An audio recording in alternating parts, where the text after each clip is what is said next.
ಆತ್ಮೀಯ ವೀಕ್ಷಕರೇ, ಎಲ್ಲರಿಗೂ ನಮಸ್ಕಾರ. ನಾನು ನಿಮ್ಮ ಪಿ ಮಹೇಶ್ ಕುಂಬಾರ್ ಕನ್ನಡಿಗ.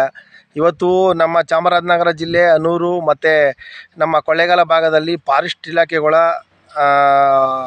ವೈರ್ಲೆಫ್ಟ್ ಮಾಡ್ಕೊಂಡು ತುಂಬ ದನಕರ ಮೇಯಿಸೋರಿಗೆ ಮತ್ತು ಆಡು ಕುರಿ ಮೇಯಿಸೋರಿಗೆ ಭಾಳ ತೊಂದರೆ ಆಗಿದೆ. ಈಗ ಇವತ್ತು 3 ಜನರನ್ನು ಗುಂಡಿಕ್ಕಿ ಹತ್ಯೆ ಮಾಡಿದ್ದಾರೆ. ಅದು ಯಾವ ರೀತಿ ಹತ್ಯೆ ಮಾಡಿದ್ದಾರೆ, ಏನಕ್ಕೋಸ್ಕರ ಮಾಡಿದ್ದಾರೆ ಅಂತ ಅದು ಇವಾಗಲೂ ಕೂಡ ನಮ್ಗೆ ಅರ್ಥ ಆಗ್ತಾ ಇಲ್ಲ. ಆದರೆ ಮಾಡಿರೋದಂತೂ 3 ಸಂಸಾರನ ಹಾಳು ಮಾಡಿದ್ದಾರೆ. ಫಾರೆಸ್ಟ್ ಇಲಾಖೆಯಿಂದ ಇವತ್ತು 3 ಸಂಸಾರ ಹಾಳಾಗಿದೆ. ಹಾಗಾಗಿ ದಯವಿಟ್ಟು 3 ಸಂಸಾರಕ್ಕೆ ಪರಿಹಾರ ನೀವೇ ಕೊಡಬೇಕು.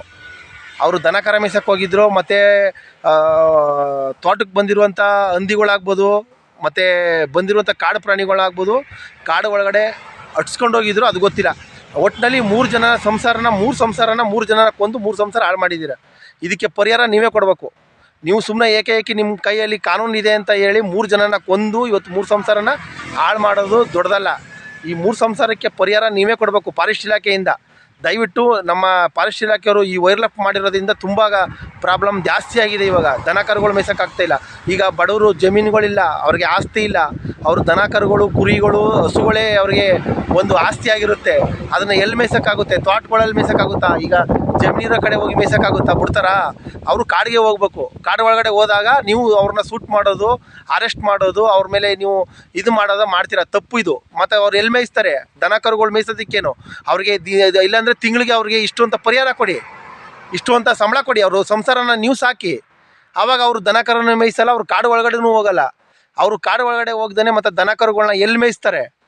ದಯವಿಟ್ಟು ಈ 3 ಸಂಸಾರಕ್ಕೆ ಪರಿಹಾರ ನೀವು ಸರ್ಕಾರದಿಂದ ನೀವು ಇವತ್ತು ನಮ್ಮ ಅನೂರು ತಾಲೂಕಿನಲ್ಲಿ ಆಗಿರುವಂತಹ ಈ 3 ಕೊಲೆಗಳಿಗೆ, ಕೊಲೆನೇ ಅಂತ ಹೇಳ್ಬೋದು, ಇಲ್ಲ ಹತ್ಯೆ ಅಂತ ಹೇಳ್ಬೋದು, ಇಲ್ಲ ಏನಂತ ಗೊತ್ತಾಗ್ತಾ ಇಲ್ಲ. ಇದು ಭಾಳ ಇದು ಮೋಸವಾಗ್ತಾ ಇದೆ.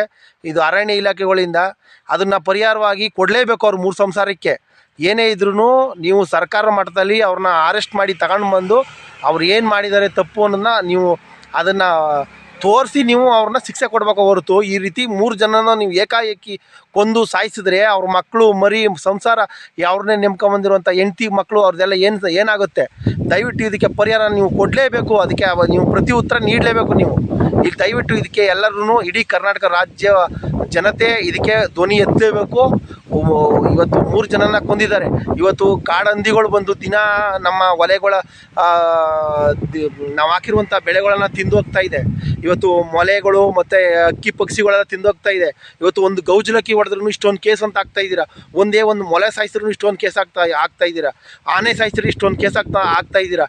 ಇವತ್ತು 3 ಜನನ ನೀವು ಸಾಯಿಸಿದ್ದೀರಾ. ಇದಕ್ಕೆ ಪರಿಹಾರ ಏನಿದೆ? ಇದಕ್ಕೆ ಯಾರು ಕೊಡ್ತೀರಾ? ಇದಕ್ಕೆ ಕೇಸ್ ಹಾಕೋರು ಯಾರು? ಇವತ್ತು ರೈತರು ಬಂದು ನಿಮ್ಮ ಮೇಲೆ ಕೇಸ್ ಹಾಕೋಕ್ಕಾಗ್ತಾ ಇದೆಯಾ? ಇವತ್ತು ನಾವು ಹೋರಾಟ ಮಾಡಿ ಬೀದಿಲಿ ಜನ ನಿಂತಿದ್ದಾರೆ. ದಯವಿಟ್ಟು ಇದಕ್ಕೆ ಪ್ರತಿ ಉತ್ತರ ನೀವೇ ನೀಡಬೇಕು. ಅರಣ್ಯ ಅಧಿಕಾರಿಗಳು, ಅರಣ್ಯ ಇದರಿಂದ ಇದಕ್ಕೆ 3 ಜನ ಸಾಯಿಸೋದಂದರೆ ಏನು ಅರ್ಥ? ನೀವು ಹಿಡ್ಕೊಂಡು ಬಂದು ಅವ್ರಿಗೆ ಏನು ಶಿಕ್ಷೆ ಕೊಡಬೇಕು ಅದನ್ನು ಕೊಡಿ. ಸಾಯಿಸೋದಂದರೆ ನಿಮ್ಗೆ ಯಾರು ಅಧಿಕಾರ ಕೊಟ್ಟವರು ಸಾಯಿಸೋದಕ್ಕೆ? ನಿಮಗೆ ದಯವಿಟ್ಟು ಇದಕ್ಕೆ ನೀವು ಪ್ರತಿ ಉತ್ತರ ನೀಡಲೇಬೇಕು. 3 ಸಂಸಾರಕ್ಕೆ ನೀವು ದಾರಿದೀಪ ತೋರಿಸಲೇಬೇಕು ನೀವು.